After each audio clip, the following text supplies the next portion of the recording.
Good morning and hello, mindful entrepreneurs. I hope you took the weekend off, rested, recreated, really relaxed and rejuvenated yourself because it is the best day of the week. It is Monday. Mondays are filled with New Year's energy, with new beginnings. And if you're like me and many of my clients, Mondays are a get shit done and don't actually see clients today because you're moving the business forward, working on the business. Mondays are filled with all kinds of focus and power if you plan them that way, right? So, how have you been doing? Did you do some catch up work on your reading over the weekend? It is a pretty easy read filled with lots of stories, right? Atomic Habits. James Clear brings in a lot of storytelling as well as a lot of examples to share with you how you can start bringing habits into how you achieve success.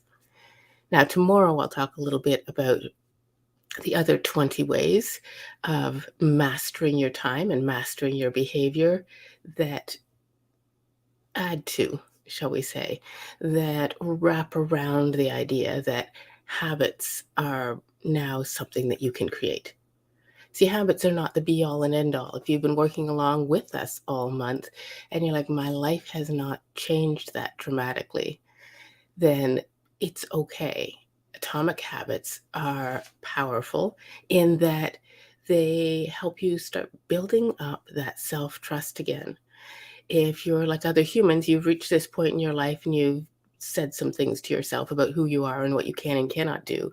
And Atomic Habits has proven you wrong. You really can teach an old dog new tricks. You really can build consistency into your life. You can change. And if you can change this, if you can install a habit or uninstall a habit, man, what else can you do? If you have not been playing along, you've been reading along, there's absolutely nothing wrong with that, right?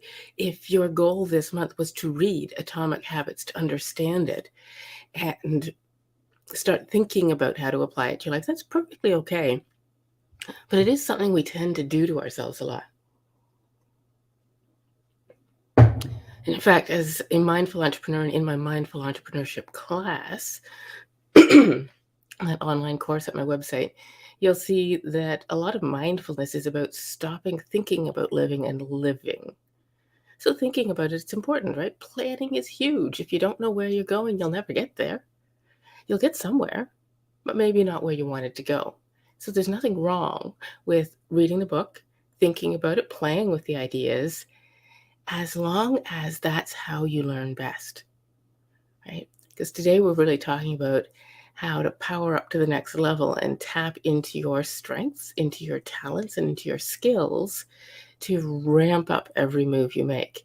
So instead of trying to copy other people and how they do it, comparing yourself to them, compare yourself to what has succeeded in the past, where you've achieved more since last year, who you've become and who you are becoming, right?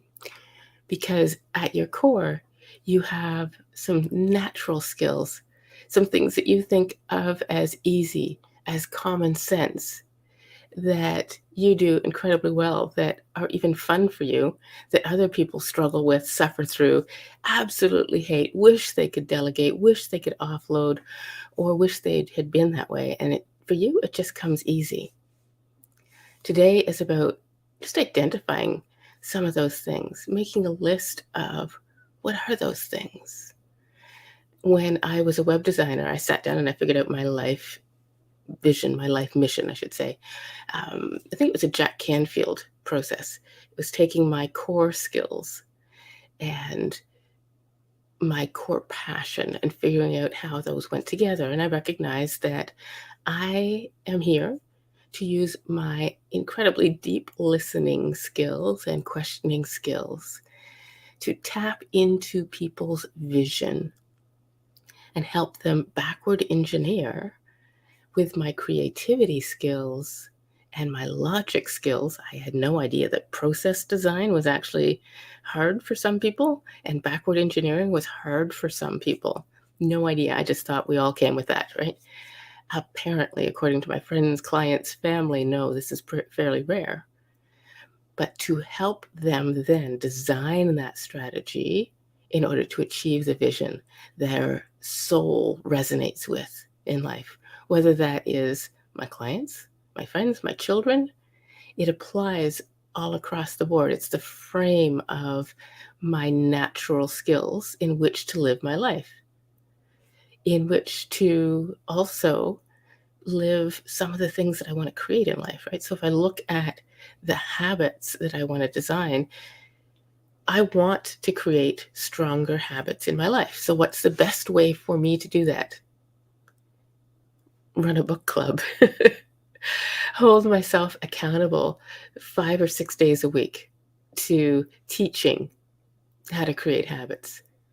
Coach people on how to create habits, right? So when I offer free coaching and somebody takes me up on it, what's it doing? It's helping them, which also helps me, internalizes it for me.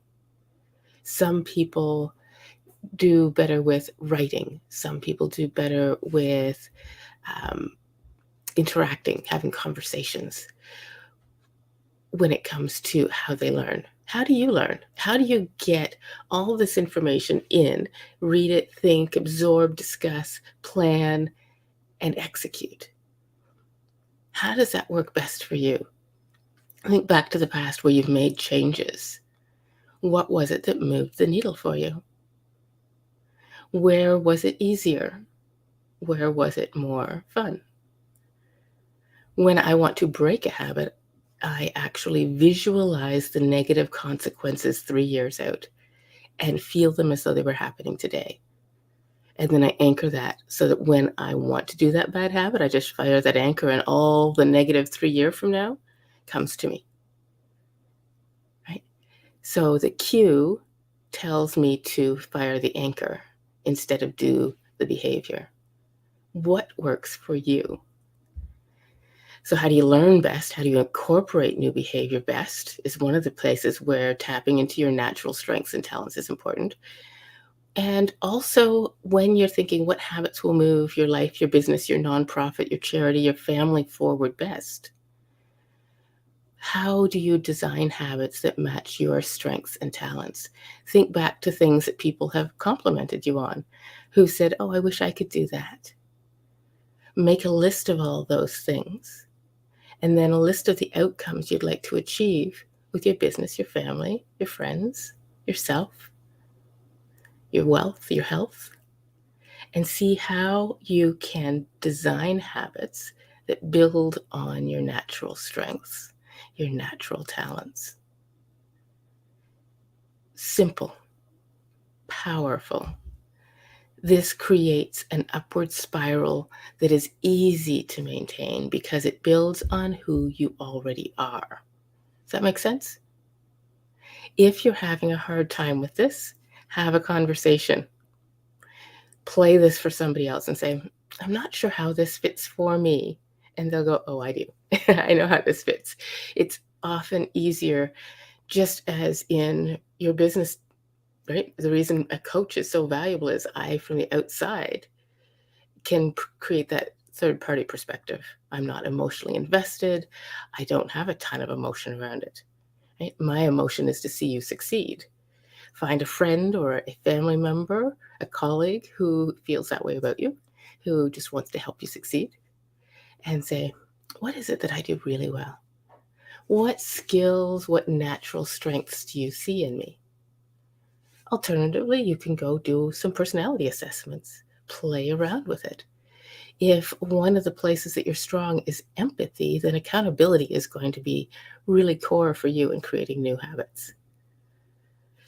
It will be a place for you to activate the lion we talked about from Plato's example of the man, the lion, and the monster. Dig into your strengths and actually list them out, right? That's column 1. Column 2 is a space in which you map across. So I would do this. If you're an Excel geek like me, do a sheet for each place you want to make changes in your life and map across, how can this help me create results in this facet of my life? What habit using this strength will naturally, if I do that all year, result in measurable outcomes. Right? Measurable outcomes, not feeling like you're doing it, but measurable. If you need some help with this, as always, get me to coach you. I'll get better. You'll get better. Right? Upward spiraling together. Tomorrow, we're going to talk about all the other facets beyond habits that actually let you regain some of that self-control, that self-trust, and build that upward spiral in other ways.